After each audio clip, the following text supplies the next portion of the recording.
Hey guys, Trent at Black Horse Ranch. We've had some nice days here this week and we're moving along with the barn here. We're starting to work on those walls now that we got good information from Ed Carson at Granby Post and Beam. So we can move along and start getting these walls secured and getting moving on this frame. Let's get going.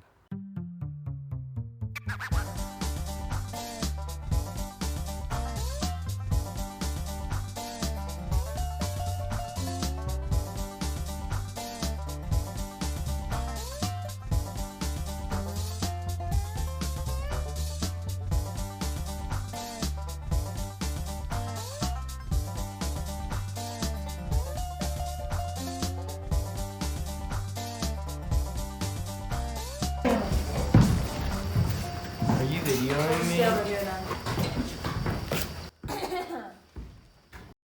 So as you can see, we've started getting siding off this side. Now this is the east side of the barn. There's the front. And this side we started on because it has the least amount of weather. So it'll be open for the longest. So we decided to start on this side. So I'll take you in and show you what we've been working on and where we're going. So we've been working on the inside here, and you can kind of see the water stains, that diagonal line right there. That's where there was some diagonal bracing inside the walls. So we've taken all the diagonal bracing out. You can see there's some more of it right here, going up that way. And so that's what they used before. You don't really get much shear strength with shiplap siding.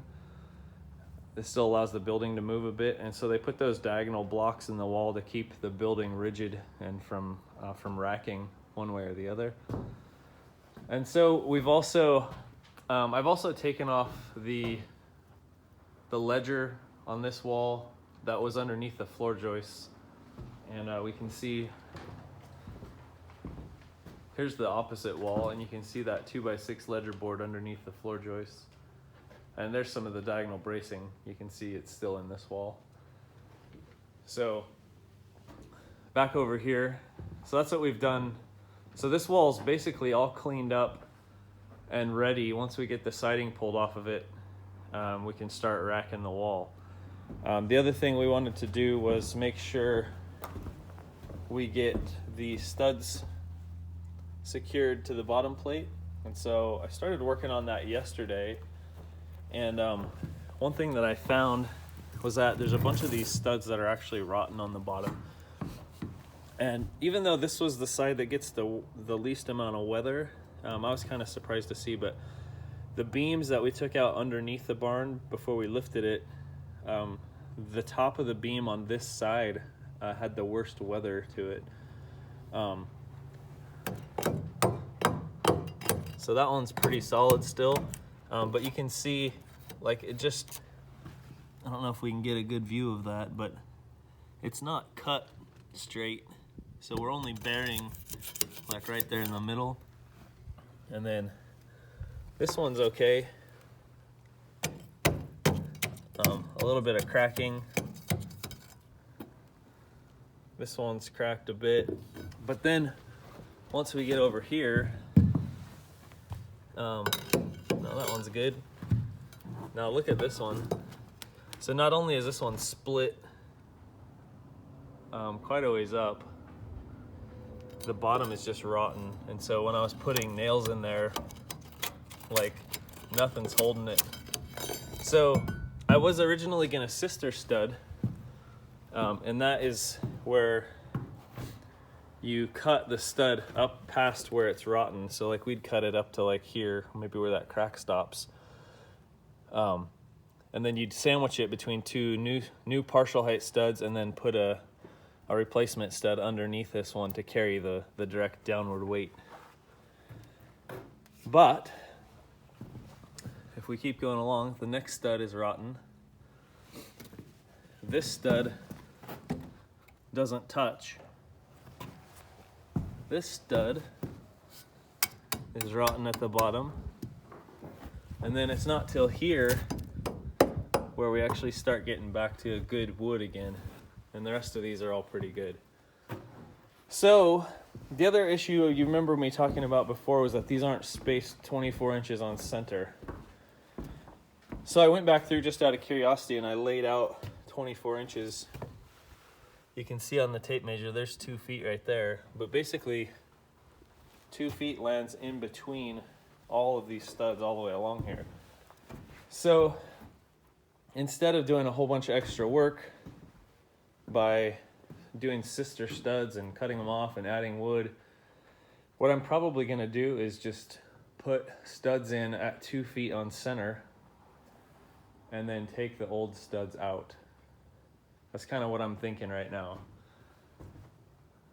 So we'll run them up. That's the reason I took off that ledger board, because with these open like this, it'll be real easy to get a new stud up between there, nailed at the top and the bottom. And now if you remember, we have deflection on these studs, so they're bent, and they go out toward the top. And I was just looking up here.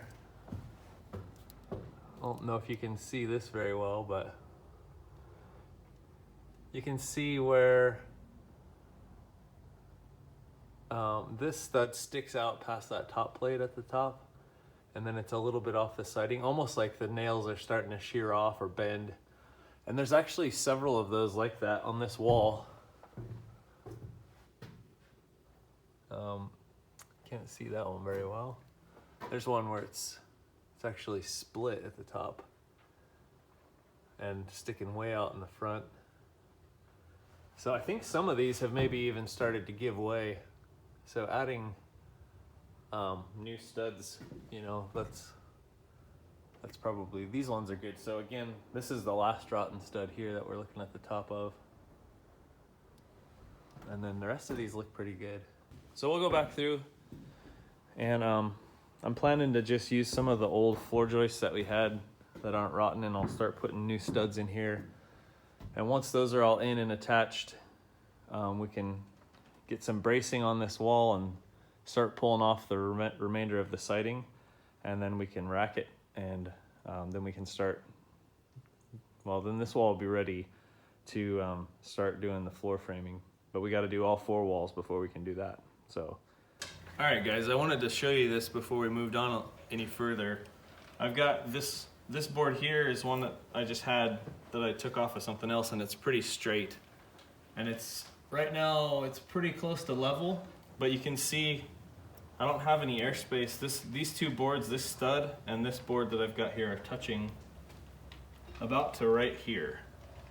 And then you can see the deflection in that stud. And if you look at the top, you might have to come in so you can see up high.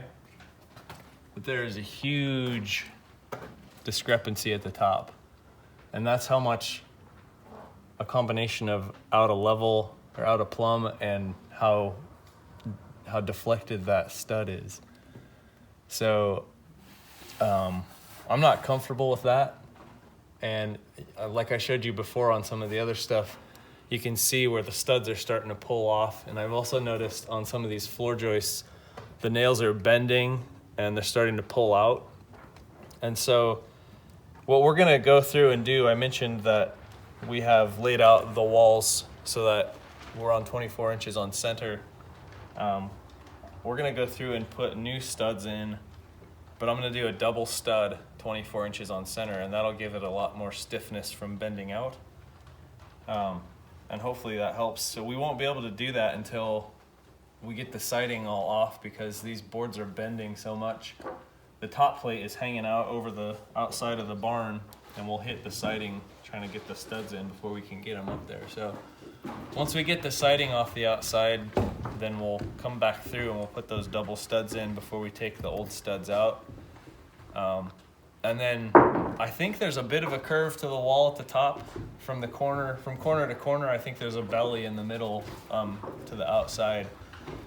And so when we come through to do the floor, we're probably gonna have to try to tie the top plates together across the walls. We might have to do some angle braces and stuff. I'm not sure how much we can pull them in, because we've got the weight of the roof on it. We'll just have to see how it goes. So that's what we're gonna start working on, getting this siding off and getting those double studs put in.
A little more.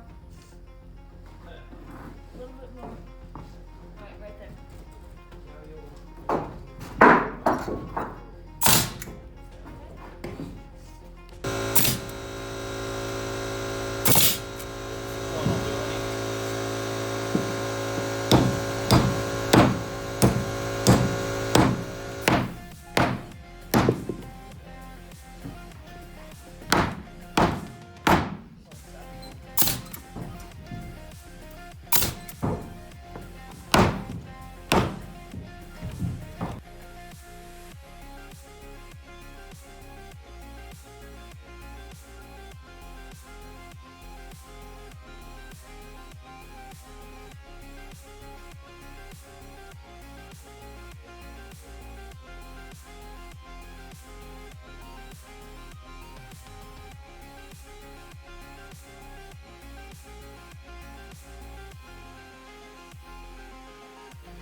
All right, guys, so we've gotten a bit of work done here. We've got all of the studs replaced.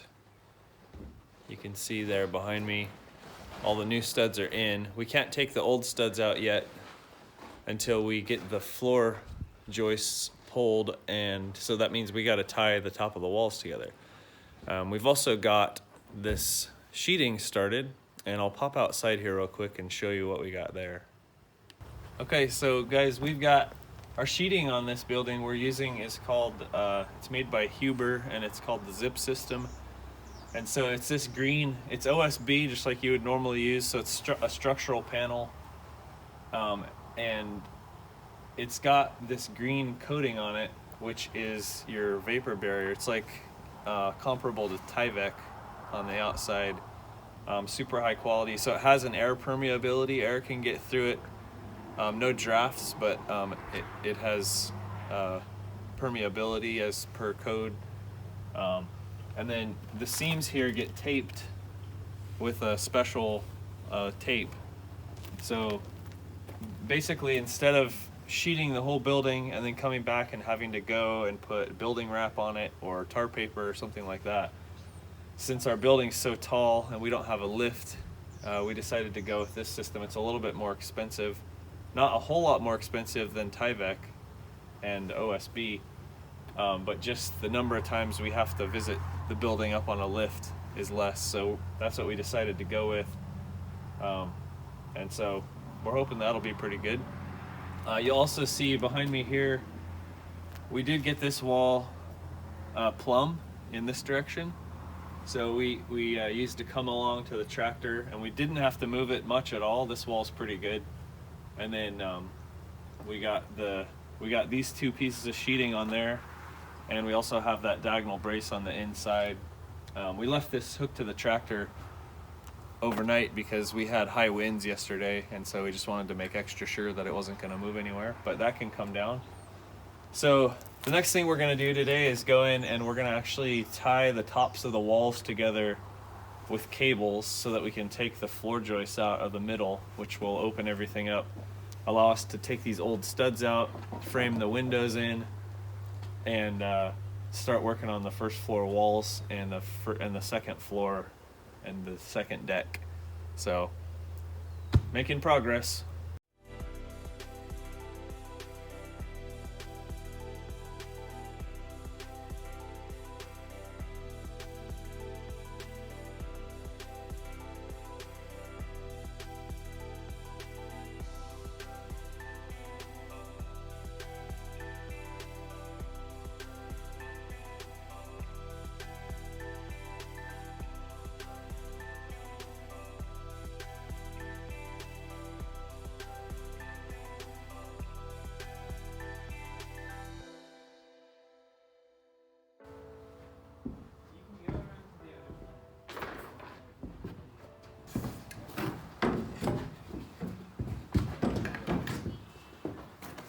So we got those cross ties up there, and I'll tell you what, most of the floor joists on this side over here aren't nailed very well at all.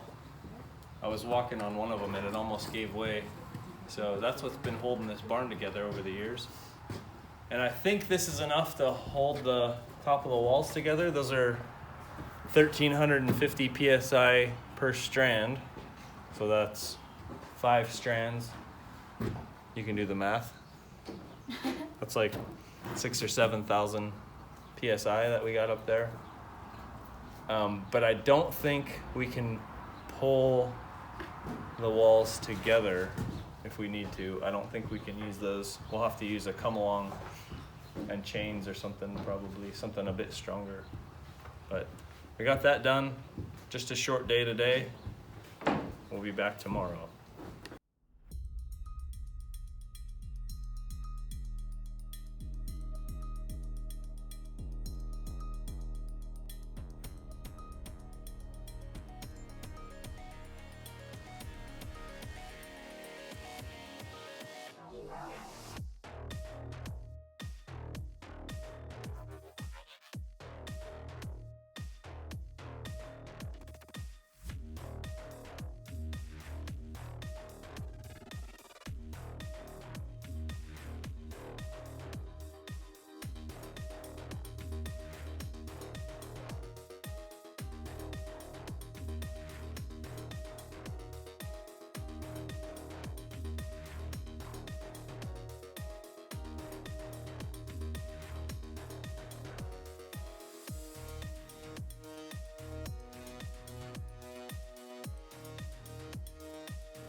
All right, so the window frame, this is basically the same as what you do on a door, except that you have this sill. And there's a couple ways to do this. So you can have a trimmer inside. They call these king studs. Sometimes they go from your bottom plate all the way to the top plate. Then this one would be called your trimmer. And so you can run your trimmer continuous all the way up to catch the header, right? We have to put a header in because this wall carries the weight of the roof. So you have to be able to have that stud there sit on something, and then the weight has to span across the window and then transfer down to the bottom plate. Okay. So in a window, you can either frame it like we did here, or you can have this be continuous all the way down, and then your windowsill would stop inside of there, and then you would add another cripple. They call these short ones cripples down on the bottom to carry the windowsill. So that's basically what we've done. Now if you look at this one over here,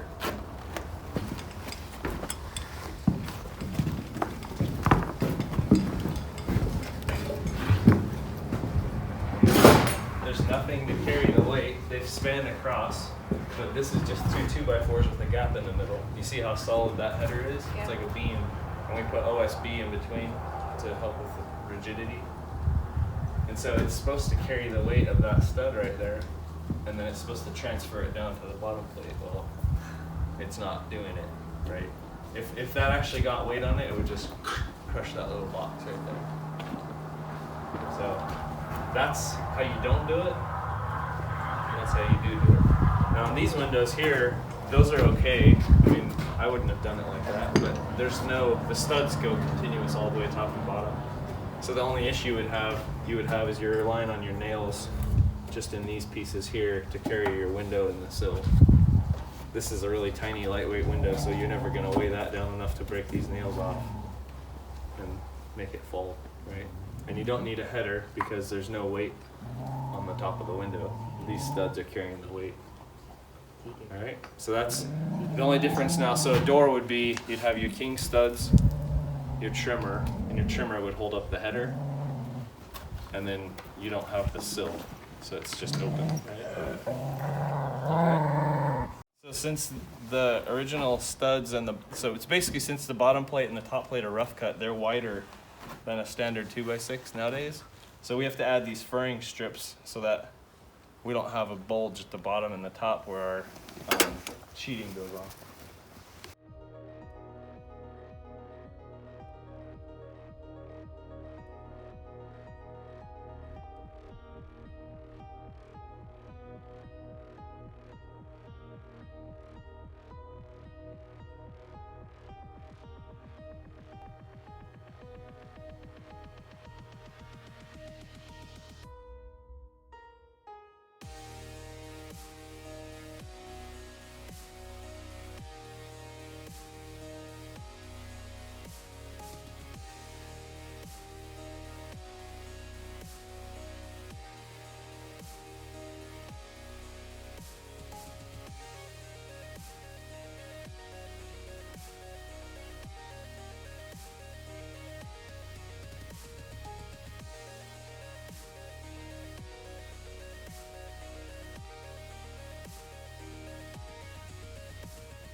So do you guys see this did you guys notice this little bump on the edge? Yeah. So if you put them side by side like we were doing on the bottom, you don't have to have an 1/8 of an inch gap. That thing provides your gap. But the top doesn't have that bump on it. And so if you're doing one sideways across the top, then you have to add a little bit of a gap. That's why we had to put those nails in, but we haven't done that down here. Makes sense?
we're putting on the zip tape flashing.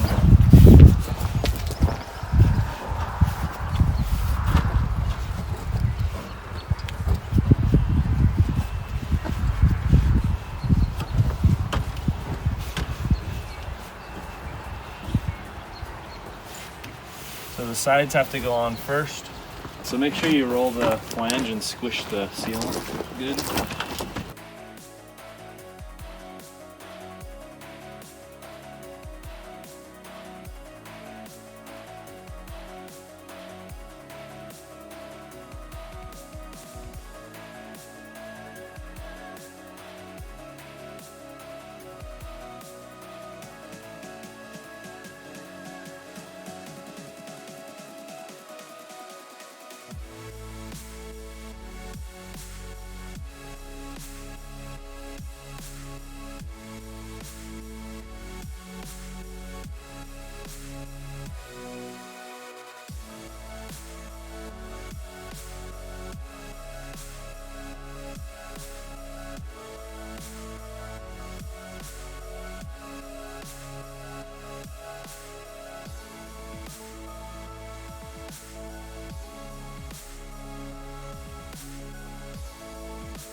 And here it is, guys. One wall down, 3 to go. Here's the zip system. So we have the seam tape that goes on all the joints. The window's in and it's flashed with the zip tape. And then all of the other little pieces are like overdriven fasteners, or the building supply place we got these from had staples in the top to hold the plastic on, so we had to plug those holes. But so this is a vapor barrier, air barrier included with the OSB, so you don't have to put on a house wrap system like Tyvek or some other one. So super happy about that, and we'll go in and show you what it looks like from the inside. So here's the inside. This wall is all new framing since we had the deflection on those studs. And we can take that diagonal brace down now, we just haven't yet. And then the one window on this side that will be for the bedroom. So these are new vinyl windows that we got at an auction. So everything is blocked and nailed, and we're all good to go.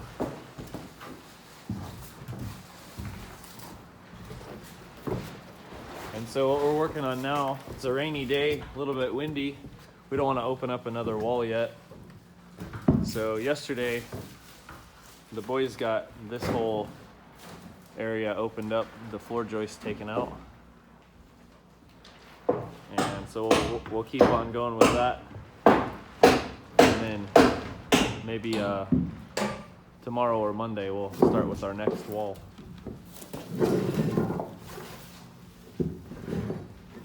All right, thanks for watching, guys.